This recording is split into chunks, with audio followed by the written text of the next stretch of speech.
ఈ లోకములో బ్రతికే మనము, ఈ లోకములో ఉండే మనము దేనికి నీవు దూరంగా ఉండాలి? నేనైతే ఉదయాన్నే కొన్ని విషయాలు రాసుకున్నాను. ఇక్కడికి వచ్చిన తర్వాత దేవుడు అది చెప్పొద్దు, ఇది చెప్పాను. ఆమె చెప్పండి. అక్కడ విషయాలు రాసుకున్నాను, చాలా ప్రిపేర్ అయ్యి వచ్చాను, కానీ అవి చెప్పమలేదు దేవుడు. ఎందుకు ఇవే మాటలు చెప్పారని మనకు అవసరం. ఆమె ఈ లోకములో దేవుడు కావాలనుకుంటే మొట్టమొదటిగా ఏం విడిచిపెట్టాలి? ఈ లోకంలో దేవుడు కావాలనుకుంటే నువ్వు విడిచిపెట్టాల్సినవి చాలా ఉన్నాయి, చాలా ఉన్నాయి. ఒక మనిషి అంటదట, ఒక భక్తురాలు అంటదట, దేవా నేను దినమెల్లా నేను ప్రార్థన చేస్తూ ఉన్నాను, దినమెల్లా నేను స్తుతిస్తూ ఉన్నాను, దినమెల్లా నేను గణపరుస్తూ ఉన్నాను, ఏ రోజు కూడా నాకు ప్రత్యక్షం కాలే, ఎందువలన అని అడిగిందంట. అడిగితే అప్పుడు ప్రభు చెప్పాడట, దినమెల్లా నువ్వు ప్రత్యక్షం కాలేదని బాధపడుతున్నావు, దినమెల్లా నేను ప్రార్థన చేస్తున్నాను బాధపడుతున్నా, కానీ నీలో కొన్ని ఉన్నాయి, అవి తీసుకున్నావా? నీలో కొన్ని విడిచిపెట్టాలి, అవి విడిచిపెట్టావా? నీలో కొన్ని మార్పు చేర్పులు రావాలి, ప్రభువుని నమ్ముకునే తర్వాత మార్పు రావాలి, వచ్చిందా అని ప్రభు తనకు ఆత్మ ద్వారా దర్శించి మాట్లాడాడు. హల్లెలూయా. నేను అడుగుతూ ఉన్నాను, మందిరానికి వచ్చావు, మార్పు చెందావా? బైబిల్ పట్టుకుంటున్నావు, మారు మనసు వచ్చిందా? దేవుని ఆరాధన చేస్తున్నావు, మనిషి ఎలా బ్రతకాలో నేర్చుకున్నావా? బైబిల్ పట్టుకొని నడుచుకుంటూ వెళ్ళిపోతుంటే అరే యేసయ్య బిడ్డలరా వీళ్ళు అని గుర్తించే ఆ ప్రజల దగ్గరే నువ్వు మంచి పేరుందా? లేదు అంటే కారణం ఏడో తెలుసా? నీలో కొన్ని విడిచిపెట్టలేదు. హల్లెలూయా. నీలో కొన్ని ఉన్నాయి, అవి విడిచిపెట్టి దేవుని దగ్గరికి రా. దేవునికి వ్యతిరేకంగా ఏదైతే నీలో ఉందో అది తీసేసుకో. దేవునికి వ్యతిరేకంగా నీ మనసులో నీ హృదయంలో ఏముందో అది తీసుకో. అప్పుడు దేవుని ఆరాధన చేయి, దేవుడు అద్భుతంగా ప్రత్యక్షంగా మాట్లాడతాడు. హల్లెలూయా. రాత్రి వరంగల్ నుంచి ఒక సిస్టర్ గారు ఫోన్ చేశారు. పాపం 24 సంవత్సరాల వయసులో పెరాలసిస్ వచ్చి 2 కాళ్ళు పడిపోయాయి. మంచం మీద పడి ఉంది. ఈ మంచం మీద పడి ఉండేది నాకెందుకని తన భర్త వదిలిపెట్టిపోయాడు. ఈ లైవ్ ఆల్రెడీ ఈ వీడియో ఆల్రెడీ చూస్తూ ఉంటుంది, మరి నాకు మళ్ళీ సాయంత్రం చేస్తుంది అన్నట్టు. 2 కాళ్ళు పడిపోయినాయి. నాకు నా నెంబర్ దొరికింది, సాక్షి విన్నాను బ్రదర్, మీతో ప్రేయర్ చేయించుకోవాలనుకున్నాను, కాబట్టి ప్రార్థన చేయండి అని చెప్పి అడిగితే దేవుడు చాలా అద్భుతంగా తనతో మాట్లాడాడు. హల్లెలూయా. నేను అన్నా, తల్లి నేను ముస్లిమ్స్ కుటుంబంలోంచి వచ్చానన్నా, నన్ను దేవుడు ప్రేమిస్తాడా అని అడిగింది. అంటే అరే ఈ లోకములో దేవుడు అనబడిన వాడు ఒక్కడేనా? ఈ లోకములో దైవత్వం అనేది ఒక్కటే. ఆ ఒక్క ఆత్మే దేవుడు అనేక రూపాలుగా అనేకులు తెలియక పూజించుకుంటున్నారు, కానీ దేవుడు ఒక్కడే. ఆ ఏక దేవుడే ఈ రోజు నేను ప్రకటిస్తున్న దేవుడు. ఆమేన్ చెప్పండి. హల్లెలూయా. ఆ సిస్టర్ 2 రోజుల ఒక నెల రోజుల క్రితం ఫోన్ చేసినప్పుడు దేవుడు అద్భుతంగా మాట్లాడితే తన హృదయం ఎంతో సంతోషంగా మారిపోయింది. నేను ఫోన్ చేసి అంటుంది, అన్నా నేను చచ్చిపోదాం అనుకుంటున్నాను, నా పిల్లలు నేను మా అమ్మానికి బరువు అయిపోయామన్నా, నా పిల్లలు నేను మా అమ్మానికి బరువు అయిపోవడమే కాదు, మాకు తిండి పెట్టడానికి కూడా చాలా ఇబ్బంది పడుతున్నారన్న. 24 సంవత్సరాలన్నా. నా భర్త ఏమో నన్ను వదిలిపెట్టిపోయాడు. కుటుంబం ఎలా నడుపుకోవాలో అర్థం కావట్లేదు, ఏం చేయాలో అర్థం కావట్లేదన్నా. ఆలోచిస్తే చచ్చిపో అన్నట్టు అనిపిస్తుందన్నా అన్నది. అంటే నేను అన్నా, నాన్న ఎందుకు చచ్చిపోవాలనుకుంటున్నావు అని ఇలా మాట్లాడేలోపు ఎవరొకరు ఫోన్ చేస్తూనే ఉన్నారు. నేను రాత్రి ఆ సిస్టర్తో మాట్లాడుతున్నా, ఈ సిస్టర్ గారు ఫోన్ చేశారు. మీరు మాట్లాడిన తర్వాత ఇంకొకరు ఫోన్ చేశారు. అప్పుడు ఆవిడతో మాట్లాడడం కావాలి. రాత్రి చాలాసేపు మాట్లాడేది. ఆవిడ చాలా విషయాలు బైబిల్లో చదివి, అవునా దేవుడు ఇలాగా ఇన్ని నేను శుద్ధి చేసుకోవాలి, ఇన్ని నాలో ఉన్నటువంటి ప్రతి దాన్ని తీసుకొని ప్రభు దగ్గర ఉండాలా అంటే నేను చెప్పాను, నాన్న నువ్వు లెగిస్తావు, నువ్వు లెగిస్తావు, కానీ నీలో ఉన్నటువంటి కార్యాలు తీసేసుకో. నీ బ్రతుకు మార్చుకో, నీ జీవితాన్ని మార్చుకో. నమ్మి మారు మనసు పొంది బాప్తిజం పొందు. దేవుడు మన నుంచి ఆరోగ్యాన్ని ఇస్తాడు. ఆమేన్. నీకు కూడా తెలుసా, ప్రభు దగ్గరికి వచ్చిన వాళ్ళు ఎవరిని కూడా నువ్వు వెళ్ళిపో అని తోసేసే దేవుడు కాదు నా యేసయ్య.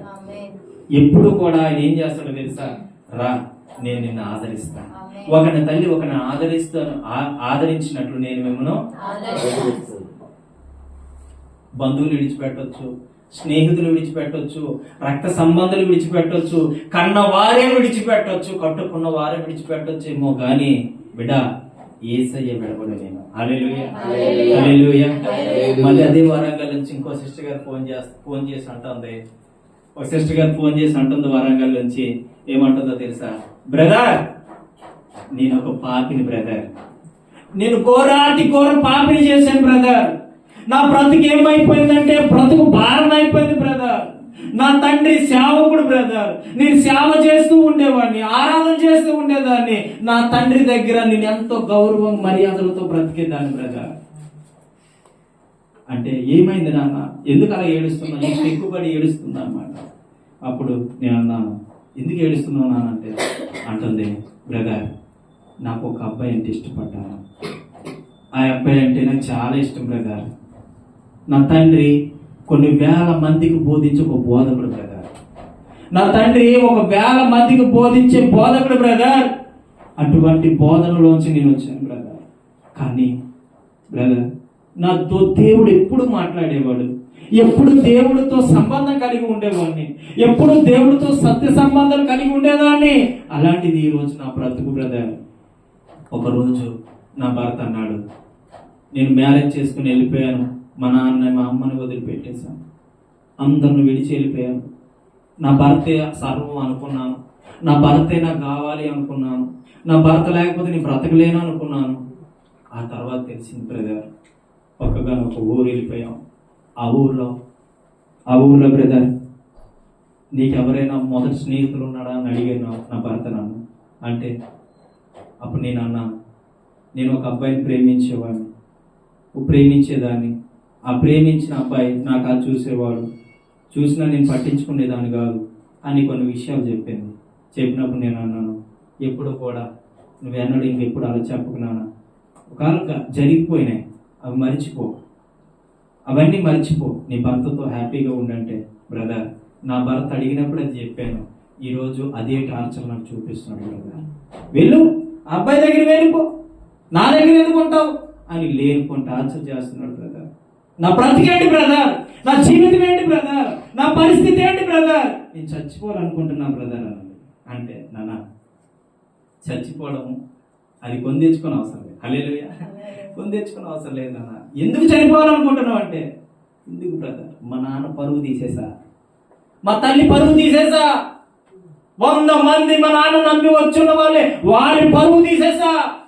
ఈరోజు పలానా సేవకుడు కూతురంటే నాకెంత చిన్న బ్రదర్, నా బ్రతుకేమవుతుంది బ్రదర్ అన్నదే. అంటే నేను అన్నాను, నాన్న నేను ఒక సలహా ఇస్తాను, అది నువ్వు చెయ్యు, నీ జీవితం అద్భుతంగా కట్టబడుతుంది అన్నాను. హల్లెలూయా, హల్లెలూయా. వినండి జాగ్రత్తగా, అద్భుతంగా దేవుడు మీతో మాట్లాడుతూ ఉన్నాడు.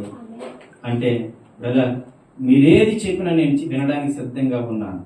కొంతమంది జీవితాలు చూడండి, కంగారు పడిపోతూ ఉంటారు. కంగారు లైఫ్లో ఒక గోల్ ఉండాలని తెలియదు, ఒక గురి వద్దకు చేరాలని తెలియదు, ఒక గురి వద్దకు పరిగెత్తాలని తెలియక లైఫ్ ఫ్లాజ్ చేసుకొని, లైఫ్ నాశనం చేసుకొని, లైఫ్లో కోల్పోవలసిందంతా కోల్పోయిన దాకా వారి పరిస్థితి ఏంటో వారి గుర్తు రాకుండా చేస్తాడు దుష్టుడు. గుర్తులేదు. ఆ అమ్మాయి కూడా నా భర్తే లైఫ్ అనుకుంది, నా భర్తే జీవితం అనుకుంది. కానీ నమ్మిన అతను మోసం చేశాడు. రోజు కొట్టడము, రోజు తిట్టడము, ఇంట్లో వెళ్ళి తాళం వేసేయడము, నానా చాండాల పనులు చేయడము, చాలా ఇబ్బంది పెట్టడం చేస్తూ ఉంటే ఒక రోజు తను ఎలా తప్పించుకొచ్చిందో తెలియదు. నాకు ఒక దగ్గర ఉండి ఫోన్ చేసింది, బ్రదర్ మీరు ఒక్క సలహా ఇస్తే నేనేం చేయాలి, అది నూదు ఇది గాత, ఏం చేయాలో అర్థం కాల. ఇక్కడ ఉంటే ఖచ్చితంగా చంపేస్తాడు బ్రదర్ నా భర్త, ఇక్కడ ఉంటే నన్ను ఖచ్చితంగా చంపేస్తాడు బ్రదర్ నా భర్త, ఏం చేయాలి బ్రదర్ అంటే నేను అన్నాను, నాన్న నువ్వు వరంగల్ వెళ్ళిపోయి నువ్వు తండ్రి కాలు మీద పడిపోయి, తండ్రి నేనెన్నడూ నీ పరువు తీయను తండ్రి, నన్ను క్షమించు తండ్రి, నన్ను క్షమించు తండ్రిని ఏడు నాన్న. ఏ ప్రేమతో అయితే వాక్యాన్ని బోధిస్తున్నాడో నీ తండ్రి, ఏ ప్రేమను గుర్తెరిగి నీ తండ్రి వాక్యాన్ని బోధిస్తున్నాడో అదే ప్రేమ నీ మీద చూపుతాడు ఆయన. హల్లెలూయా. నువ్వు నమ్ముతారో నమ్మరో, తిన్న వరంగల్ వెళ్ళిపోయింది. తన నాన్న ఎక్కడికో బయటికి బయలుదేరుతా ఉన్నాడు. తన తండ్రి కాలు పట్టుకుని ఏడుస్తూ ఉందట, దుఃఖపడుతూ ఉందట, వేదన చెందుతూ ఉందట. నాన్న నీ మాట వినలేదు నాన్న, నీ యొక్క మాట వెనుక నన్ను మర్చిపోయినానా, నన్ను క్షమించినానా, నన్ను క్షమించినానా అనేసి ఎక్కుపడి ఏడుస్తూ ఉందట. తండ్రి అనుకుంటున్నాడు, నా కుమార్తె మళ్ళీ నా దగ్గరికి తిరిగి వచ్చింది, నా కుమార్తె తప్పిపోయి నా కుమార్తె నా దగ్గరికి మళ్ళీ తిరిగి వచ్చింది అని హృదయంలో ఆనందించాడు. కానీ తండ్రి అనుకుంటున్నాడట, నన్ను విడిచిపెట్టడానికి నీకు ఎంత మనసు వచ్చిందిరా, నన్ను వదిలిపెట్టి వెళ్ళడానికి నీకు ఎలాగొచ్చిందిరా మనసు, నన్ను విడిచిపెట్టి వెళ్ళడానికి నీకు ఎలాగొచ్చిందిరా మనసు అని తండ్రి ఏడుస్తూ, నన్ను ఎప్పుడు వదిలిపెట్టవు కాదు, ఈరోజు ఇక నుంచి నన్ను ఎప్పుడు వదిలిపెట్టవు కాదు, ఎప్పుడు నన్ను విడిచిపెట్టవు కాదు అని చెప్పి కౌగిలించుకొని ముద్దాడాడట. హల్లెలూయా, హల్లెలూయా. యేసయ్య ప్రేమ ఎంత గొప్పదంటే, నువ్వు తప్పిపోయినా, నువ్వు వెళ్ళిపోయినా, నువ్వు పడిపోయినా, నువ్వు నాశనం అయిపోయినా, ఇదిగో తండ్రి నీ పాపాన్ని నువ్వు ఒప్పుకొని తండ్రి దగ్గర పాదాల చెంత ఒప్పుకొని తండ్రి దగ్గరికి వచ్చి, నానా నేనున్నా, నన్ను గుర్తు పెట్టుకో అని ఆయన పాదాల దగ్గర పడిపోతే గనక, సాగిలి పడిపోతే గనక నీ ప్రతి పాపాన్ని తీసి నేను పవిత్రుడిగా మార్చింది. హల్లెలూయా, హల్లెలూయా. ఆ తండ్రి ఆ తల్లి ఆ యొక్క సిస్టర్ని అప్పుడు అంటుంది, బ్రదర్ మీరేదైతే చెప్పారో అదే నేను చేశాను, ఈ రోజు నా తండ్రితో నేను హ్యాపీగా ఉన్నాను. హల్లెలూయా. ఈ రోజు దేవుడు చెప్తున్నాడు, నీ తండ్రితో నువ్వు హ్యాపీగా ఉండాలంటే, నీ కుటుంబంతో నువ్వు హ్యాపీగా ఉండాలంటే, నీ యొక్క తండ్రి పరమందున్న నిన్ను సృష్టించిన ఒక శిల్పకారుడితో నీవు ఉండాలంటే నీ బ్రతుకును మార్చుకో, నీ జీవితాన్ని మార్చుకో, నీలో ఉన్న ప్రతి పాపాన్ని విడిచిపెట్టు. యేసయ్యకి ఇష్టం లేని చాలా నీ హృదయంలో ఉన్నాయి, యేసయ్యకి ఇష్టం లేని చాలా నీ మనసులో ఉన్నాయి, యేసయ్యకి ఇష్టం లేని చాలా నీ యొక్క హృదయంలో పెట్టుకొని జీవిస్తున్న బిడ్డ, అది తగదు దేవునికి, నీకు తగదు. తీసేసుకో. ఏం తీసుకోకపోయినా దేవుడు నిన్ను దర్శించడం చాలా కష్టము. ఒకరోజు నేను అడిగాను ప్రభువా నేను ప్రార్థన చేస్తున్నా, నాకు సమాధానం రావట్లే, నేను ప్రార్థన చేస్తున్న ప్రభువా నాకు సమాధానం రావట్లే, నా పరిస్థితి ఏంటని అడిగాను. ఒక సేవకుడితో దేవుడు మాట్లాడి అన్నాడు, నువ్వు ఈ రోజు నైట్ 2 గంటలు లేచిపోయి దేవుని స్తుతించి ఆరాధించి దేవుని గట్టిగా కనపరచు, దేవుని కనబడతాడు అన్నాడు. నేనేం చేశాను తెలుసా, 2 గంటలకు అలారం పెట్టుకొని, నా మొదట అనుకోవాలండి ఇవన్నీ, 2 గంటలకు అలారం పెట్టుకొని 2 గంటల వరకు 2 గంటల నుంచి 4 గంటల వరకు స్తుతిస్తూనే ఉన్నాను. మనసారా హృదయపూర్వక ఆరాధిస్తూనే ఉన్నాను. ఆరాధిస్తూ వెళ్ళి పడుకున్నాను. దేవుడు మాట్లాడు. కానీ సేవకుడు చెప్పాడుగా, దర్శిస్తాడని చెప్పాడుగా, దర్శిస్తానని వాగ్దానం చేశాడుగా, మరి ఎందుకు దర్శించలేదు అన్నాడు. మళ్ళీ 2వ రోజు చూద్దాం, 2వ రోజు చూసా, 3వ రోజు చూద్దాం, 3వ రోజు చూసా. అలాగా చూస్తూనే ఉన్నా. నేను ఏ రోజైతే అనుకోలేదో ఆ రోజు ప్రభు నాతో మాట్లాడాడు. హల్లెలూయా, హల్లెలూయా, హల్లెలూయా. ఎందుకంటే దేవుడు మాట్లాడే వ్యక్తి. నీలో ఏ పాపం ఉంది, ఈరోజు ఏ పాపం ఉన్నా ఆ పాపాన్ని తీసి పవిత్రుడిగా మార్చాలంటే, ఆ తల్లి ఎలాగైతే తన కన్న తండ్రిని విడిచి వెళ్ళిపోయానని మళ్ళీ తన తప్పు తను తెలుసుకొని తిరిగి వచ్చాడు, అదే విధంగా నీవు నీ తప్పు తెలుసుకొని నీ తండ్రి దగ్గరికి వచ్చి మోకాల్లోని నీ హృదయపూర్వకంగా లోబడితే, నీ మనసారా లోబడితే నీ పాపాన్ని తీసి నేను పవిత్రుడిగా మారుస్తాను. పాపం ఎలాడదో తెలుసా అండి? పాపం ఎలాడదో తెలుసా? ఈరోజు బాగానే ఉంటుందో చూడటానికి, చేయడానికి బాగానే ఉంటుంది. 5 నిమిషాలు లేదా 10 నిమిషాలు సుఖం కోసం నీ ఎర్రి చేష్టాలు చేస్తూ ఉంటావు, నీ బ్రతుకులు పాడు చేసుకుంటూ ఉంటావు, నీ బ్రతుకుని నాశనం చేసుకుంటూ ఉంటావు, నీ బ్రతుకుని అందవికారంగా చేసుకుంటావు, గౌరవాన్ని పాడు చేసుకుంటావు, సమాజంలో పేరుపోద్ది, చెడ్డ పేరని ముద్ర పడిపోద్ది, సంఘం దగ్గర పేరుపోద్ది. బ్రతుకు ఎందుకు, ఈ జీవితం ఎందుకు? లాస్ట్కి ఎవరికైతే తెలుసా ఇలాంటి ఎన్నో కుటుంబాలు నాకు ఫోన్ చేస్తూ ఉంటారండి. ఎంతో మంది ఇలా ఫోన్ చేస్తూ ఉంటారు. ఒక సిస్టర్ అంటుంది, కోయిటా దేశం నుంచి ఒక సిస్టర్ ఫోన్ చేసి అంటుంది, బ్రదర్ నేను నా తల్లికి తండ్రికి తెలియకుండా ఒక మ్యారేజ్ చేసుకున్నా బ్రదర్. ఒక భర్త నన్ను వదిలిపెట్టేశాడు. ఆ భర్త వదిలిపెట్టేసిన తర్వాత నేను అనుకున్న ఒంటరిగా బ్రతకొచ్చులే, ఒంటరిగా జీవించవచ్చులే అనుకున్నాను. ఒంటరిగా బ్రతకొచ్చు, ఒంటరిగా జీవించవచ్చు అనుకున్నాను అన్నది. అంటే అయితే ఏమైందమ్మా అన్నాను. అంటే నా భర్త నన్ను వదిలిపెట్టి వెళ్ళిపోయాడు బ్రదర్, వదిలిపెట్టి వెళ్ళిపోయాడు. అంటే మరి ఇప్పుడు ఏం చేస్తున్నాను అంటే కోయిటాలో పని చేసుకుంటున్నాను. కోయిటా దేశంలో ఒక ఇంట్లో పని చేసుకుంటూ ఉన్నాను. 4,000 శాలరీ ఇస్తారు. నాకు రెంట్లకి, ఉండటానికి, తినడానికి ఇబ్బంది అయిపోతుంది బ్రదర్. నాకు చాలా అప్పులు ఉన్నాయి బ్రదర్ అన్నది. ప్రార్థన చేశాను. ఖచ్చితంగా దేవుడు నిన్ను తీర్చిదిద్దుతాడమ్మా, ధైర్యంగా ఉండని చెప్పాను. చాలాసార్లు ఫోన్ చేసి చాలాసార్లు మాట్లాడాను. కానీ ఒకరోజు హఠాత్తుగా ఫోన్ చేశాను. అది బ్రదర్ నేను ఒంటరిగా ఉంటున్నానని చెప్పి ఒక ఆయన నన్ను చూసి నా దగ్గరికి వచ్చి నేను మ్యారేజ్ చేసుకుంటానని చెప్పాడు అన్నది. అంటే నేనన్నాను మరి అలాంటి చేయకూడదు నాన్న, తప్పు నాన్న, భర్త ఉండగా భర్తను పెళ్లి చేసుకోకూడదని చెప్పాను. ఆవిడేమన్నదో తెలుసా, ఆల్రెడీ చేసేసుకున్నాం బ్రదర్. ఎవ్వరికి తెలియదు బ్రదర్ మేము పెళ్లి చేసుకున్నట్టు. తల్లిదండ్రులకి తెలియదు, అన్నదమ్ములకి తెలియదు, అక్క చెల్లెలకి తెలియదు అన్నది. అప్పుడే దేవునాత్మ చెప్తుంది, నువ్వు పాడైపోవడానికి దగ్గరగా ఉన్నావు, నిన్ను వాడు కూడా చూడనానా, నీ దగ్గర ఉన్న అందాన్ని వాడుకుంటాడు, తర్వాత వదిలేస్తాను అని చెప్పాను. అది చెప్పి 3 నెలలు కాకముందు మళ్ళీ ఫోన్ చేయటం అనుకుంది బ్రదర్. ఆయన కూడా వదిలిపెట్టేశాడు. ఏంటి బ్రదర్ నా బ్రతుకు, ఎన్ని కుటుంబాలు అంటే ఇలా ఏడుస్తున్నాయి, ఎన్ని కుటుంబాలు తెలుసా మీకు తెలీదు. నేను చూస్తూ ఉంటాను ఎన్ని కుటుంబాలు ఏడుస్తున్నాయి. అయితే తల్లి నువ్వేం చేయాలనుకుంటున్నారంటే బ్రదర్ నా జీవితం మీద నాకే విరక్తి పడుతుంది బ్రదర్. వాడు కాదని వీడిని చేసుకున్నాను, వీడు ఏమన్నాడో చేసుకున్నప్పుడు నిన్ను హ్యాపీగా చూసుకుంటాను, నిన్ను చక్కగా చూసుకుంటాను, నేను బాగా చూసుకుంటాను, నేను బాగా చూసుకొని నిన్ను మంచి పొజిషన్లో పెడతాను, నువ్వు ఎప్పుడు నాదానివి అన్న ఈయన ఒక అమ్మాయి మోజులో పడి నన్ను వదిలిపెట్టాను. అంటే నాన్న చెల్లి నువ్వు నమ్ముతావా, నువ్వు నా దగ్గరికి వచ్చేస్తే నా సంఘంలో నేను పెట్టుకొని నువ్వేదో పని చేసుకుంటూ ఒక రూమ్ తీస్తాను, ఇక్కడ ఉండు అని చెప్పాను. ఈ లైవ్ కూడా ఆవిడ వెంట ఉంటాను. నేను ఆవిడ చెప్పాను వచ్చేసే, నిన్ను దేవుడు పోషిస్తాను నాన్న, వచ్చి అంటే ఎక్కడ లేదు సొంత ఇల్లు, వైజాగ్లో ఒక అద్దెలు తీస్తాను, ఇక్కడ ఉండిపో, దేవుడి దగ్గరగా ఉంటావు, ఒక పని చేసుకో, నీకు మంచిగా జీవించు, నీ కుమారుడు నువ్వు నీ తల్లి అని చెప్పాను. వాళ్ళ ముగ్గురు వచ్చేయండి అని చెప్పిన సరే బ్రదర్ మా అమ్మకి చెప్తాను, ఫోన్ చేస్తాను అన్నది. కానీ ఇలాంటి కుటుంబాలు ఎన్నో మరెన్నో. ఎందుకో తెలుసా, ఈరోజు ఎందుకు చెప్తున్నావు తెలుసా, నువ్వు దేవునికి దూరం అయిపోతున్నావు, నువ్వు దేవుని నుంచి పారిపోతున్నావు, దేవుడు నేను పట్టుకోవాలనుకుంటున్నాడు, దేవుడికి నువ్వు దూరం అయిపోతూ బ్రతుకుతున్నావు.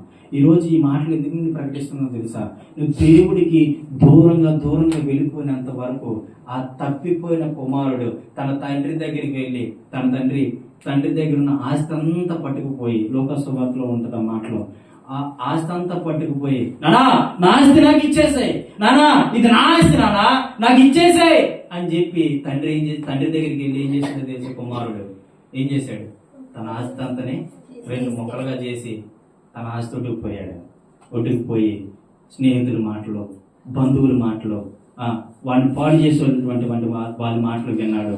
ఆ స్నేహితులే సతమం అనుకున్నాడు, ఆ స్నేహితుల తల్లిదండ్రులు అనుకున్నాడు, ఆ స్నేహితుల అన్నదమ్ములు అనుకున్నాడు.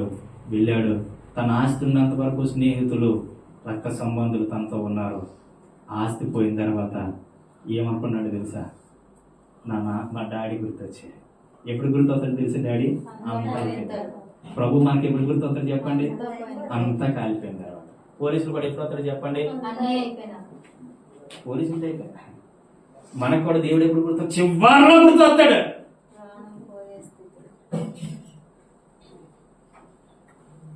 చివరిలో గుర్తొస్తాడు మనకి. అయితే ఈ కొడుకు ఏం చేశాడు తెలుసా, ఆస్తి పంపకం చేసుకొని పోయాడు. తండ్రి అంటున్నాడు, రే నాన్న వద్దురా, నీ ఏం తక్కువ చేశానురా, నిన్నేం తక్కువగా చూశానురా, నా కుటుంబంలో నువ్వు ఒక్కడవరా, నేను పొమ్మంటే 10 మంది పోతారు, రమ్మంటే 10 మంది వస్తారు, ఇట్టి స్టేజ్ లో నేను ఉన్నానురా, నీకేం తక్కువ చేశారని నేను, ఎందుకురా అలా మాట్లాడుతున్నావు అంటే, వద్దు నాన్న నాకు నీతో వద్దు, నీతో నేను విడిపోవాలనుకుంటున్నా, నీ దగ్గర నుంచి నువ్వు వెళ్ళిపోవాలనుకుంటున్నా, నీ దగ్గర నుంచి నువ్వు పారిపోవాలనుకుంటున్నా, నువ్వు నాకు వద్దు అని పెట్టాడు. అంటే అప్పుడు తండ్రి అన్నాడు, సరే నీవు అనుకున్నట్టే నేను చేస్తాను అని చెప్పి తను అనుకున్నట్టే తన ఆస్తిని పంచి ఇచ్చేశాడు. కొన్ని రోజులు బాగానే ఉంది, కొన్ని రోజులు బాగానే గడిచినాయి. ఒకరోజు ఆ డబ్బు అయిపోయింది, స్నేహితులు విడిచిపెట్టి వెళ్ళిపోయారు. ధనం అయిపోయింది, తన వెనుకున్న వారు విడిచిపెట్టి వెళ్ళిపోయారు. డబ్బు అయిపోయింది, మొత్తం అందరూ వదిలిపెట్టి వెళ్ళిపోయారు. ఆ రోజు ఎవరు గుర్తొస్తున్నారో తెలుసా? తండ్రి గుర్తొస్తున్నాడు.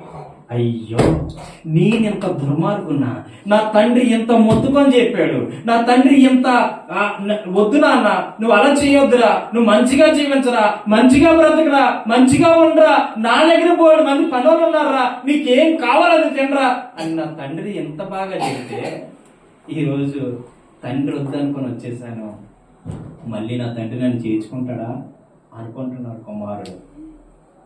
తండ్రి నన్ను చేర్చుకుంటాడు అనుకుంటున్నాడు. ఏ స్థితికి వచ్చాడో తెలుసండి? పందులు తినే పొట్టు ఉంటుంది చూశారు?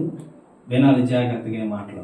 పందులు తినే పొట్టైనా తిని నా కడుపు నింపుకుందాం. ఆకలితో చచ్చిపోతున్నాడండి, ఆకలితో అలమటిస్తూ ఉన్నాడండి, ఆకలితో గిజగిజలాడుతూ గింజిగిపోతున్నాడండి. గింజిగిపోతా ఉంటే ఆ గింజిగిపోయిన సమయంలో పందులు తినే పొట్టైనా దొరికితే తిందామనుకున్న వ్యక్తి తాను ఎంబడే తన తండ్రి గుర్తెరిగి దూరంగా నిలిచి చూస్తున్నాడట. దూరంగా నిలిచి చూస్తే తండ్రి గబగబా పరిగెత్తుకొని వెళ్ళి ఏం చేశాడు? గబగబా పరిగెత్తుకొని వెళ్ళి హత్తుకొని మేడ మీద ముద్దు పెట్టి, నా కుమారుడు తిరిగి మళ్ళీ వచ్చాడు. ఆమెను చెప్పండి. నా కుమారుడు తప్పు తెలుసుకొని మళ్ళీ వచ్చాడు. బిడ్డ, ఈ రోజు నేను చెప్తూ ఉన్నాను, నీవు నీ తప్పు తెలుసుకొని నన్ను క్షమించయ్యా, నీవు తప్ప నాకు వేరే లోకం లేదు, నీవు తప్ప వేరే ఆధారం నాకు లేదు, నీవు ద్రోషిస్తే నేను ఎక్కడ పోతానని నువ్వు ఒక్క కన్నీరు చుక్క రాల్చేవే అనుకో, దేవుడు నిన్ను అద్భుతంగా ప్రేమిస్తాడు. తప్పిపోయిన కుమారుడు నీవైతే ఆయన నిన్ను విడిపించడానికి ఆయన సమర్థుడు. ఆమేన్ చెప్పండి. హల్లెలూయా. పాపం ఏం చేస్తుంది తెలుసా? పాపం ఒక మనిషిని బట్టబయలు చేస్తుంది. పాపం ఒక మనిషిని ఏం చేస్తుంది? బట్టపోటు అయిపోయాడు. ఏంటి పరిస్థితులు తెలియలేని పరిస్థితుల్లోకి వెళ్ళిపోయాడు. నన్ను మొన్న చనిపోయారు జోసఫ్ చిన్న ఆయన కొట్టారు. ఆయన ఉదయం సాక్ష్యం విన్నాను, అంటే చాలాసార్లు విన్నాను, కానీ ఒక కోణంలో విన్నాను ఉదయం సాక్ష్యం. ఎంత అద్భుతం అంటే కన్నీరు రాలితే అడుక్కొని తిన్నాడండి. 3 సంవత్సరాలు పేటొట్టుకొని అడుక్కున్నాడండి. ఎంత మంచి దైవజనులు మనం కోల్పోయాము. ఎందుకో తెలుసా? దేవుని మాట కనుక పోతున్నాడు. బిడ్డ, ఈరోజు దేవుడిని అద్భుతంగా ప్రేమిస్తున్నాడు. అద్భుతంగా నువ్వు దేవుడి దగ్గరికి వస్తే అద్భుతమైన మాట ఏంటో వింటే నీ శరీరాన్ని, నీ మనసుని, నీ హృదయాన్ని సరి చేసుకుంటే, నీలో ఉన్న దేవుని ఆత్మను నువ్వు దుఃఖపరచకుండా ఉంటే దేవుడిని అద్భుతంగా ప్రేమిస్తాడు. హల్లెలూయా, హల్లెలూయా. దేవునికి అసలు విరోధమైన ఏంటి అంటే పాపమే. చాలా జాగ్రత్త వినండి. నేను కొద్ది నిమిషాలు ముగించేస్తాను. చాలా జాగ్రత్త వినండి. పాపము చూడండి, కీర్తన గ్రంథం 32వ అధ్యాయము అనుకుంటా. 32వ అధ్యాయం మొదటి వచనం ఒకసారి చదువుకుందాం. తన అతిక్రమములకు పరిహారమునందేవాడు, తన పాపముకు ప్రాయశ్చిత్తమునందేవాడు ధన్యుడు. యెహోవా చేత నిర్దోషి అని ఎంచబడిన వాడు, ఆత్మలో కపటము లేనివాడు ధన్యుడు. హల్లెలూయా, హల్లెలూయా, హల్లెలూయా. మనం అర్థం చేసుకోవాలి, తన అతిక్రమములకు పరిహారమునందేవాడు, తన పాపమునకు ప్రాయశ్చిత్తమునందేవాడు ధన్యుడు. ఎప్పుడైనా నీ పాపములు బట్టి గుర్తుపెట్టుకోవాలి, నీ పాపములు ఒప్పుకుంటున్నావా? నీ పాపములు ఒప్పుకుంటున్నావా? ఈరోజు నువ్వు మందిరానికి వస్తున్నావు, మందిరంలో నివసిస్తున్నావు, మందిరంలో వాక్యం వింటున్నావు, అంతా బాగానే ఉంది. ప్రభువా, నేను పాపినని ఏ రోజైనా ఒప్పుకుంటున్నావా? ప్రతి పాపాన్ని విడిచిపెట్టి దేవునికి సమీపంగా ఉండవు. దేవుడు నిన్ను, నీ కుటుంబాన్ని దర్శిస్తాడు ఆయన. ఆమేన్ చెప్పండి. హల్లెలూయా, హల్లెలూయా. ఎందుకు ఈ మాటలు చెప్తున్నానంటే మీరు జాగ్రత్తగా వినాలి. ప్రేమటువంటి దేవుని బిడ్డలారా, పాపం వల్ల వచ్చే జీతం ఏంటి? మరణం. ఈ రోజు మరణం ఎందుకు వచ్చిందో తెలుసా? మనిషి చేసిన పాపాన్ని బట్టి. మనిషికి మరణం లేదండి, మీరు గుర్తుపెట్టుకోవాలి. ఆదికాండం నుంచి మన బైబిల్ చదివితే అందులో ఉంటాయి స్పష్టంగా. మనిషికి మరణం లేదు. మరణం ఎందుకు వచ్చిందంటే దేవుని మాటని ధిక్కరించడం వల్ల, దేవుని మాటని కాదనుకోవడం వల్ల, దేవుని మాటకి వ్యతిరేకించడం వల్ల మనిషికి మరణం వచ్చింది. కానీ మనిషి ఆయుష్ కూడా 1000 సంవత్సరాలు ఉండేది. ఈ రోజు 70 సంవత్సరాలు కూడా మనిషి బ్రతకలేకపోతున్నాడు. అంటే కారణం మనిషి చేసిన పాపము. ఆ పాపమే మనిషిని ఏం చేసిందో తెలుసా? భయంకరమైన మరణానికి నెట్టేసింది. భయంకరమైన మరణానికి నెట్టేసింది. ఒకసారి ఇది చెప్పండి. భయంకరమైన మరణానికి నెట్టేసింది. మన రోమపత్రిక 6వ అధ్యాయము 23వ వచనం చదివితే అక్కడ ఉంటది, ఎలయనగా పాపం వల్ల వచ్చి జీతము మరణం. నువ్వే పాపం చేస్తున్నావు నీకే తెలియాలి. నువ్వే పాపం చేస్తున్నావో నీకే తెలియాలి. నువ్వే పాపం కలిగి జీవిస్తున్నావో నీకే తెలియాలి. నువ్వే పాపం కలిగి నడుచుకుంటున్నావో నీకే తెలియాలి. దేవునికి ఇష్టం లేని ఏ పాపమైనా నీలో ఉండకూడదు. ప్రియమైనటువంటి దేవుని బిడ్డ, జాగ్రత్త. కొంతమంది ఏ పాపాన్ని ఒప్పుకోకుండా, ఏ పాపాన్ని విడిచిపెట్టకుండా, దేవా నువ్వు కావాలి నాతో మాట్లాడి. ఎలా మాట్లాడతాడు నీతో? ఎలా మాట్లాడతాడమ్మా? దేవుడి సమీపంగా నీ బ్రతుకుందా? నీ జీవితం ఉందా? నీ మనసు మార్చుకుంటున్నావా? నీ హృదయాన్ని మార్చుకుంటున్నావా? నీ అంతరంగాన్ని మార్చుకుంటున్నావా? నీ ప్రతి పాపాన్ని ఒప్పుకుంటున్నావా? కొంతమంది ఏం చేస్తారో తెలుసా? ఇప్పుడు క్రిస్మస్ సీజన్ వచ్చింది. క్రిస్మస్ సీజన్ పైన స్టారీలు ఇస్తారు, కింద బోరెడతారు. పైన స్టారీలు ఇస్తారు ఇంటి మీద, లోపడేమో బారు. వీళ్ళు బ్రతుకు ఎప్పటికీ మారు. వీళ్ళు బ్రతుకు మారు. ఇలాగా విజయవాడలో మాకు తెలిసిన ఒక ఫ్యామిలీ ఉంది. దాదాపు నాకు 70 మంది దాకా అక్కడ చుట్టాలు ఉన్నారు, బంధువులు ఉన్నారు. వాళ్ళు ఏం చేస్తారు తెలుసా? సండే వచ్చేసరికి ఉదయాన్నే, ఎప్పుడు ఉదయాన్నే 6 గంటలు లేచిపోయి మొదట ఆరాధన, పిల్ల తెలిపే ఏజీ చర్చ్ వెళ్ళిపోతారు అన్నమాట. జాకబ్ అన్న గారి దగ్గరికి మెసేజ్ వినడానికి. బాగానే ఉంది, ఇక్కడ వరకు బాగానే ఉంటుంది. ఇక్కడ నుంచి మొదలవుతుంది. అసలు 10 గంటలకు వెళ్ళి చికెన్ తెచ్చుకుంటారు, వండుకుంటారు, మధ్యాహ్నం తినేస్తారు. మధ్యాహ్నం ఫస్ట్ అదే ఏంటి మ్యాట్నీస్ ఒకటి టికెట్ తీసావా? ఎందుకండి ఈ బ్రతుకు క్రైస్తవులకి? ఇది పాపం కాదా? కొంతమంది అంటారు సినిమాలు చూడడం వల్ల పాపం ఏంటంటే భాస్కర్ గారు అంటారు. కొంతమంది సినిమాలు చూడడం వల్ల ఏంటి అంటారు. చెప్పనా? విడదీతాను చూడండి. మనిషి తక్కువ ఉన్నా ఎక్కువ ఉన్నా అందులోని మంచిని ఎవడు తీసుకోడు, చెడే తీసుకుంటాడు. ఆ హీరోయిన్కి ఎలా ప్రపోజ్ చేశాడో నేర్చుకుంటాడు. ఆ హీరోయిన్కి వీడు ఎలా పువ్విచ్చాడో అదే స్టెప్ ఇక్కడ ఎక్కడ అక్కడ చూస్తారో ఇక్కడ ప్రయోగిస్తారు. వినానా సాయి? అవునా కదా? ఎక్కడ చూస్తారో అక్కడ చూస్తారు, ఇక్కడ ప్రయోగిస్తాడు. ఇక ఇలా ఇవ్వాలి, ఇలా మోకాల మీద ఇవ్వాలి, లేకపోతే ఇలా వంగి ఇవ్వాలి, లేకపోతే ఇదే ఈ స్టెప్. ఇవన్నీ సినిమా స్టెప్. ఎక్కడ నేర్చుకున్నావు? అక్కడే నేర్చుకున్నావు నువ్వు. అక్కడ నేర్చుకొని వచ్చి ప్రజల మీద ప్రయోగిస్తున్నావు. మరి ఇది పాపమా కాదా? అక్కడ ప్రయత్నం చేస్తావు, అదంతా ఇక్కడ ఫలిస్తుంది. అక్కడ నువ్వు నేర్చుకునే అవసరం లేదు. ఆడంటాడు నేర్చుకో ఎందుకంటే నీకు అలమర్చాలి. ఆ బాధ అంతా ఏంటి? నీలోకి ఇమిడిపోవాలి. అది నేర్చుకుంటావు.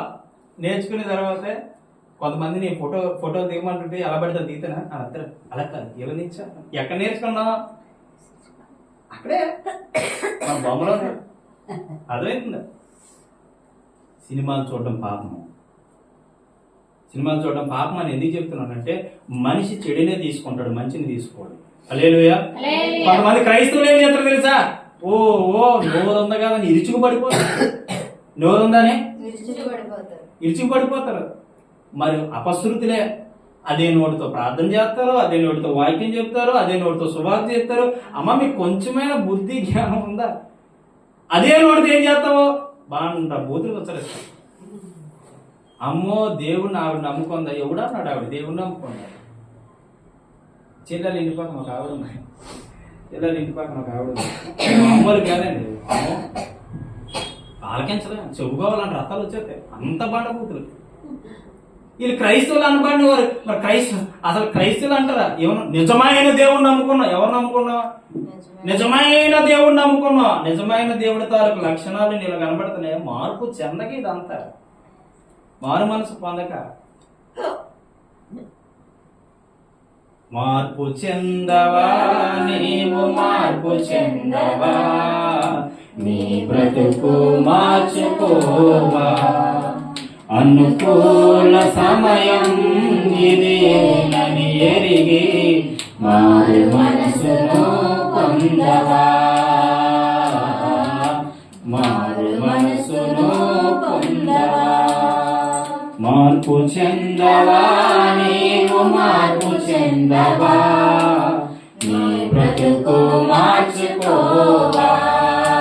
అనుకూల ఇది ఏనని ఎరిగి మారు మనసును పొందవా. మారు మనసును పొందవా. ఇన్నాళ్ళు నీవు జీవించినా గాని ఏముంది ఈ లోకములో. ఇన్నాళ్ళు నీవు చేసిన క్రియలన్నిటికీ తీర్పున్నది పరలోకములో. ఇన్నాళ్ళు నీవు జీవించినా గాని ఏమున్నది ఈ లోకములో. ఇన్నాళ్ళు నీవు చేసిన క్రియలన్నిటికీ తీర్పున్నది పరలోకములో. తీర్పు దినమునందున ఆయన ముందర నీవు నిలిచే ధైర్యం నీకున్నా. తీర్పు దినమునందున ఆయన ముందర నీవు నిలిచే ధైర్యం నీకున్నా. నిలిచే ధైర్యం నీకున్నా. మనం చెప్తున్నావా దీని అంట్లకి ఒక రోజు తీర్పు ఆయన ముందు నువ్వు నిలబడగలుగుతావా? నిలబడగలుగుతావా? కొంతమంది ఏం చేస్తారు, కప్పేసుకుంటారండి ప్రతి పాపాన్ని. కప్పుకోకూడదు, విప్పి దేవుడి దగ్గర చెబితే నీ పాపాన్ని తీస్తాడు. ఆమేన్ చెప్పాలి, ఆమేన్ చెప్పాలి. తీర్పు ఉంది పైలోకంలో అంటే అక్కడ ఎక్కడో ఉండడానికి ఇక్కడ నుంచి మనం సిద్ధపడడం అవసరం అంటారు కొంతమంది. మార్పు చెందకపోతే నిజం చెప్తున్నాను, ఈరోజు క్రైస్తవుని చూసి అన్యులు మారలేదంటే కారణం ఏంటో తెలుసా? క్రైస్తవుని చూసి అన్య జనాంగం ఎక్కువైపోతుందంటే కారణం ఏంటో తెలుసా? నీవే. ఎందుకో ఇంత కరెక్ట్గా చెప్తున్నానంటే, ఎందుకు ఎంత కరెక్ట్గా మాట్లాడుతున్నానంటే, క్రైస్తవుడిగా నీ ఉన్న స్థానంలో నువ్వు ఉండట్లే. క్రైస్తవుడు నీకు కలిగిన లక్షణాలు నువ్వు కనపరుచుకోవట్లే. క్రైస్తవుడిగా నువ్వు ఏ విధంగా ఉండాలో, ఏ విధంగా జీవించాలో, ఏ విధంగా బ్రతకాలో నీకు చేతనవ్వట్లే, తెలియట్లే. ఈ రోజు తెలుసుకోమని దేవుడు ఎంత హెచ్చరిస్తూ బోధించినా ఇది పెడచెవిని పెట్టినట్టు పెడతారు, ఈ మాటలు వినరు. అందుకనే నీకు ఆ యొక్క దైవత్వం ఏంటి అర్థం కాలేక. నిజంగా దేవుడిని నమ్మితే అండి, నిజంగా దేవుడిని నమ్మితే ఆయన ఆసన్నుడిగా ఉంటాడు నీ ముందు. ఆమె ఆయన ఏమంటాడు? ఎడారిలో వెళ్ళినను ఆయన ఉంటాడు, అడవిలో ప్రయాణించినను ఆయన ఉంటాడు, కొండల్లో లోయల గుట్టలో ఉన్నను ఆయన ఉంటాడు. ఆమెన్ చెప్పండి, ఆమెన్ చెప్పండి. మనం సువార్తకి వెళ్ళాం, ఆయన ఉన్నాడా లేదా? ఉన్నాడా లేదా? 12 మంది 11 మంది పెద్ద లోయ మీదకి వెళ్ళాం, పెద్ద కొండ మీదకి వెళ్ళాం సువార్త ప్రకటించడానికి. ట్రైబల్ ఏరియా వెళ్ళాం, చాలా పెద్ద కొండ ఎక్కాం. సడన్ గా ఆటో బ్రేక్లు ఫెయిల్ అయిపోయి అందరూ ఆటోలు ఉన్నారు. నేనైతే బయట ఉన్నాను కానీ అందరూ ఆటోలు ఉన్నారు. జస్ట్ మిస్, ఇంకా లోయ అవతలకి. పాడేరు ఎప్పుడైనా వెళ్ళారో లేదు గాడి, అంత పెద్ద లోయ. అలాంటి లోయలో తిరగబడిపోవాల్సిన ఆటో చిన్న రాయి కట్టేసి. ఆమెన్ చెప్పండి, ఆయన కాపాడే దేవుడు. ఆమెన్ చెప్పండి, ఆయన కాపాడే దేవుడు. నేను కాపాడే దేవుడు కొనకడు. ఎంత గొప్ప దేవుడు అండి. నువ్వు ప్రతి పాపాన్ని విడిచిపెడితే నేను నీతో ఉన్నాను కదా, నేను నీలో ఉన్నాను కదా, నీ కుటుంబంలో ఉన్నాను కదా, నీకు ఎన్నడూ లేని సంతోషాన్ని ఇస్తాడు ఆయన. పాపం ఒప్పుకో, పాపం చెయ్యొద్దు అసలు. అది పాపం అంటే నీకు అసహ్యం కొట్టాలి. ఆమె చెప్పండి, పాపము అంటే అసహ్యం కొట్టాలంటే వాడు చెప్తాను చెయ్యండి, చెప్పనవద్దు. హల్లెలూయా. ఎక్కువ ఉపవాసం ఉండండి, ఎక్కువ ఉపవాసం ఉండండి. నీ శరీరం నలగొట్టుకో, నీ శరీరం నలగొట్టుకో. నీ శరీరం నీ మాట కంట్రోల్ లేకపోయిందండి. నేను ఎప్పుడైనా నా కంట్రోల్ తెప్పిందంటే నా శరీరం వెంబడి వెళ్ళిపోతాను అందులోకి. నేను కూడా ఎవరునుగా పర్వానుగా, అవునా కదా? ఎప్పుడైనా తప్పితే ఖచ్చితంగా ఫాస్టింగ్. ఆమె చెప్పండి. అది ఏం చేస్తుంది తెలుసా? బుద్ధి నేర్పుతుంది, జ్ఞానం నేర్పుతుంది, నీ శరీరం నీ కంట్రోల్ పెట్టుకోవడం నేర్పుతుంది, నువ్వు ఆపరేట్ చేసే విధంగా నీ శరీరం వినే విధంగా నేను మారుస్తుంది. ఆమె చెప్పండి. హల్లెలూయా, హల్లెలూయా. రహస్య పాపాలు కూడా దేవుని సన్నిధిని ఒప్పుకో. రహస్యంగా చేసి కూడా దేవుడి దగ్గర ఒప్పుకో. లేకపోతే నువ్వు ఒక రోజు దేవుడి ఎదుట నిలబడ్డావనుకో, ఆ రోజు నిన్ను విడిపించే నాదుడు ఎవరు లేడు, నిన్ను రక్షించే నాదుడు ఎవడు లేడు, నిన్ను తప్పించే నాదుడు ఎవడు లేడు. నిన్ను తప్పించిన నాది ఎవడో లేడు. గుర్తు పెట్టుకో. దేవునికి మహిమ కలుగును గాక. ఒక రోజు వస్తుంది, ఒక సందర్భం వస్తుంది. ఆ రోజు గుండెలు బాదుకొని ఏడిస్తే సుఖం ఉండదు బిడ్డ. భూమి మీద బ్రతికినంత కాలమే నీ పాపం ఒప్పుకోవాలన్నా, పుణ్యకార్యాలు చేయాలన్నా, పరలోకం వెళ్ళిపోయిన తర్వాత ఇంకేముండదంట.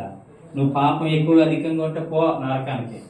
అదే పుణ్యం ఎక్కువగా ఉంటే ప్రభు దగ్గర ఉంటావు. ఈనాడు పుణ్యం చేసే వాళ్ళు తక్కువ అండి, అవునా కదా? పుణ్యంగా ఉండేవాళ్ళు తక్కువ. హల్లెలూయా, హల్లెలూయా. దావీదు ఏం చేశాడు? బెత్షెబాతో పాపం చేశాడా లేదా? ఏమైపోయింది తన కుటుంబంలో ఒక కుమారుడు చనిపోయాడు. అంటే తండ్రి చేసిన పాపాన్ని కుమారుడు చచ్చిపోవడం ఏంటి అనుకోవచ్చు మీరు. మీకు తెలుసా? తల్లిదండ్రులు చేసిన పాపాలు బట్టి పిల్లలకి శాపం. తల్లిదండ్రులు ఏ మంచి నడవడికి నడిస్తే పిల్లలకి అంత మంచి జ్ఞానం వస్తుంది. అలాగే తల్లిదండ్రులు కానీ ఒక పాపంగా జీవిస్తే పిల్లలకి శాపము. అర్థమవుతుందా? మనం అనుకుంటాం మనం ఇంకెదగం, ఇంకెలాగే ఉండిపోతాం, ఇలాగే జీవిస్తాం కాబట్టి మన ఇష్టానుసారం ఉండొచ్చు అనుకుంటా. బిడ్డా, నువ్వు ఇష్టానుసారం ఉండడానికి వీల్లేదమ్మా, వీళ్ళే. నువ్వు ఎదుగుతావు, పెద్ద అవుతావు, నీకు పెళ్ళి అవుతుంది, నీకు పిల్లలు పడతారు. నువ్వు కరెక్ట్గా ఉంటే నీ పిల్లలు కూడా కరెక్ట్గా ఉంటారు. అర్థమవుతుందా? పునాదులు పాడైపోగా నీతిమంతులు ఏం చేసేదారని 13వ కీర్తనలో రాయబడి ఉంటుంది. అంటే పునాదులు పాడైపోగా నీతిమంతులుగా ఏం చేద్దాం? పునాదులు ఎవరు? తల్లిదండ్రులు. అర్థమవుతుందా? చెట్టు నిలబడాలంటే వేరు సరిగా ఉండాలి, లోతుకు పాత పడిపోవాలి. ఆమేన్, హల్లెలూయా, హల్లెలూయా. అర్థమవుతుందా? మీరు చేసిన పాపాలు మీ పిల్లలకి. ఇప్పుడు మా నాన్న మాకు సంఘాన్ని పెద్దగా చేసేవాడు. ఈ రోజు మేము హ్యాపీగా ఉంటున్నాం అంటే నా తల్లిదండ్రుల ప్రార్థన. నిజంగా నా తల్లిదండ్రుల ప్రార్థన. సంఘ నాయకుడిగా ఉండి ఎన్నో సైకిళ్ళు దొక్కుని, మనకైతే బళ్ళు ఉన్నాయి, కార్లు ఉన్నాయి, కానీ మా నాన్నకి సైకిలేనండి. సైకిల్ మీద క్రిస్మస్ సీజన్ అంతా తిరిగి దేవుని సువార్తను ప్రకటించుకొని వచ్చేవాడు. మంచి భక్తి పరులు అప్పుల్లో అలా చేసేవారు కాబట్టి వాళ్ళ భక్తి నన్ను ఏమైంది? కాపాడింది. మా అన్నయ్య నేను పాస్టర్ అయ్యాను. ఆమేన్, హల్లెలూయా. అర్థం చేసుకోండి ప్రియమైనటువంటి దేవుని బిడ్డలారా. మరి ఈ దావీదు చేసిన పాపాన్ని బట్టి తన కుమారుడికి ఏమొచ్చింది? అలాగే మళ్ళీ ఇంకో భక్తుడు ఉన్నాడు, న్యాయాధిపతుల్లో సంసోన్. ఏమైపోయాడు?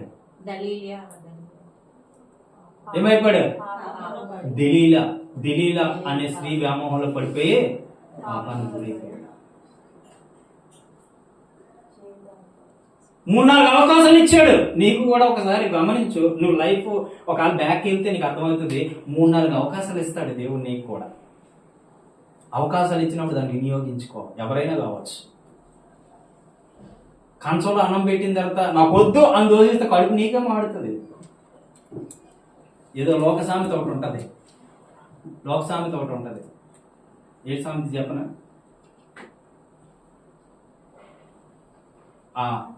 ఏంటి? కడుపు మాడితే గుర్రం ఒట్టిగడ్డి ఎత్తి తింటుంది అని అంటారు. అర్థం? గుర్రం ఒట్టిగడ్డి తింటుందండి. అర్థమవుతుంది? గుర్రం ఒట్టిగడ్డి తింటాం ఏంటి? తింది కదా.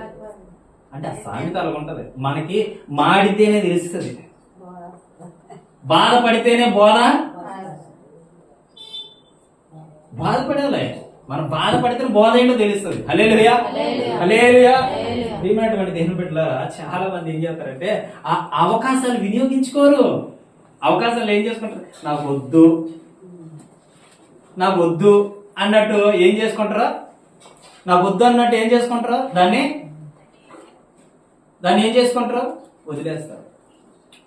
కానీ ఒక ఉద్యోగానికి నీ కాల్ లెటర్ వచ్చినప్పుడు వెళ్ళిపో. ఆమె చెప్పండి. ఒక ఉద్యోగానికి నీ కాల్ లెటర్ వచ్చినప్పుడు వెళ్ళిపో. దాన్ని పట్టుకొని వెళ్ళిపోతే ఉద్యోగంలో జాయిన్ అయిపోయినట్టే. అలాగే దేవుడు పిలిపి వచ్చినప్పుడు దానికి లోబడిపో. దేవుడు అద్భుతంగా నేను వాడుకున్నాను. హల్లెలూయా, హల్లెలూయా. కానీ మన సంస్థాన్ గారు ఏం చేశారు? ఎంతో బలవంతుడు. ఎంత బలవంతుడు తెలుసా? ఆయన కోపం వచ్చిందని నక్కల తోకలకి అగ్గెట్టేసాడు తెలుసా? నక్కలే 300 నక్కలు పట్టుకొని ఒకదానికి ముడియట్టేసి అగ్గెట్టేసాడు. నక్కలు పట్టుకోగలగండి? పట్టుకోగలమా? పట్టుకోలేము. కానీ అంత బలమైన 300 నక్కలు పట్టుకొని తోకలు చుట్టేసి ఒకదానికి ఒకటి చుట్టేసి ఏమైపోయింది? అలా మొత్తం కలిపోయింది. హల్లెలూయా. ఎంత బలవంతుడు అలాంటి బలవంతుడు బలహీనుడైపోయాడు స్త్రీ వల్ల. ఎంత బలమైనోడైనా పాపము దగ్గర బలహీనుడే, గుర్తుపెట్టుకో. ఎంత బలము కలిగిన వాడైనా పాపము దగ్గర బలహీనుడే. ఆ బలహీనత నువ్వు చూడటం బలవంతుడివి. ఆమె చెప్పండి, యేసయ్యలో బలవంతుడివే. ఎవరిలో బలవంతుడివి? అది పాపము నన్నేమి మరణము నన్నేమి చేయలేదు, పరిస్థితి నన్నేమి చేయగలదు. హల్లెలూయా. మరణం నన్నేం చేయాలి? పాపం వల్ల వచ్చే జీతము పాపం వల్ల వచ్చే జీతం మరణం. మరణం నన్ను ఏమీ చేయలేదు అనుకోవాలి. హల్లెలూయా. ఆ మరణాన్ని మీ సమీపంగా ఉండొచ్చు. నీకు చెప్తున్న లాస్ట్ మాట మీకు చెప్తున్నా వినండి. దేవునికి ఏదైతే ఇష్టం లేదో అది నీలోంచి తీసేసుకో. దేవుడు నీతో మాట్లాడతాడు.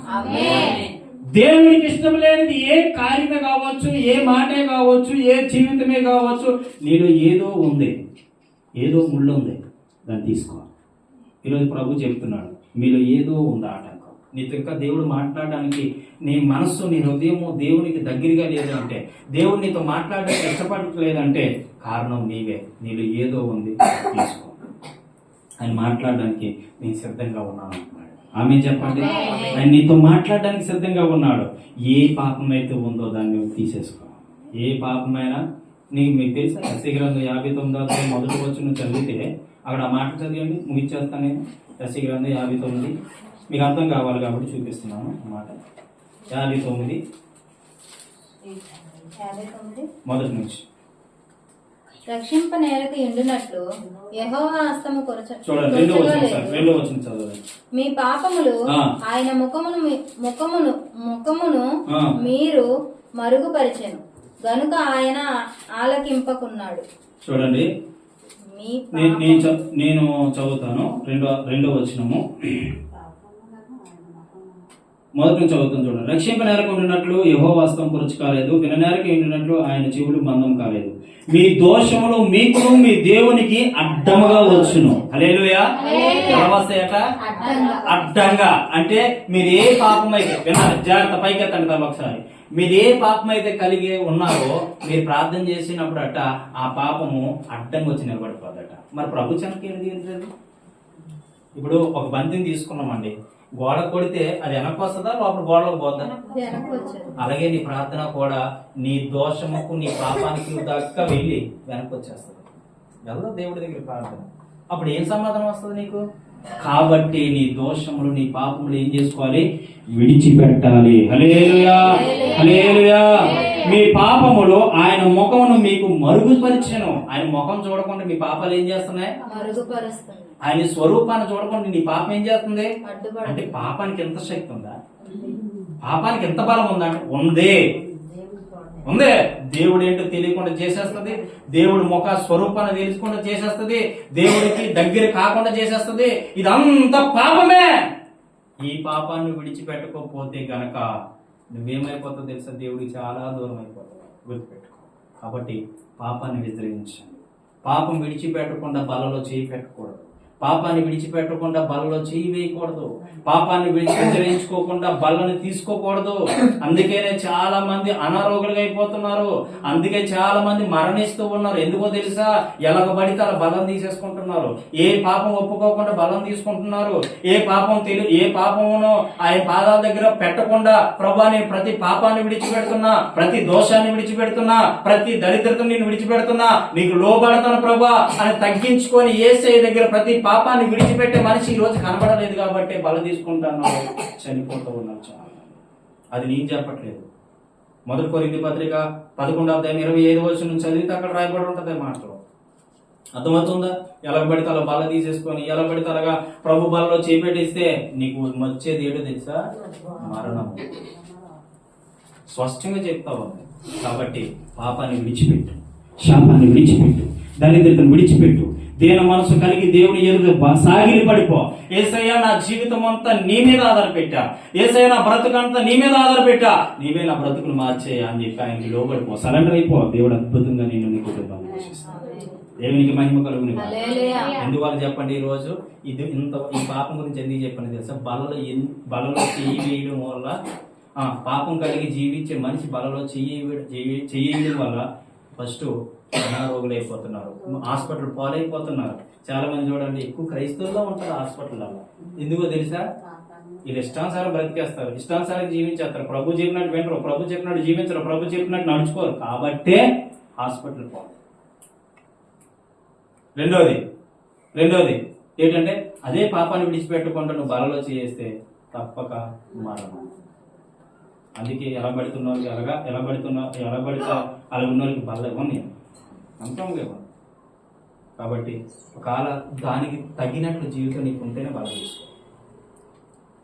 ఏ పాపం లేదు ప్రభు, నేను చక్కగా ఉన్నాను అని చెప్పి కృతజ్ఞతలు మోకాల మీద ఉండి ఏడు, కన్నీరు కాచు. నాలో ఉన్న ప్రతి పాపం ఏదైనా నీకు ఒకవేళ విరోధం ఉంటే నాలో తీసే ప్రభు అని కన్నీరు కాలుస్తూ బల్ల తీసుకోవడానికి ముందుకు వచ్చినట్లయితే బల్ల ఇవ్వబడతాడు. ఆమేన్ చెప్పండి. దేవుడి మాటలు దీవించును, దేవుడి మాటలు ఆశీర్వదించును. ప్రార్థనాపూర్వకంగా ఉందా? అందరూ మోకాలు ఎత్తండి.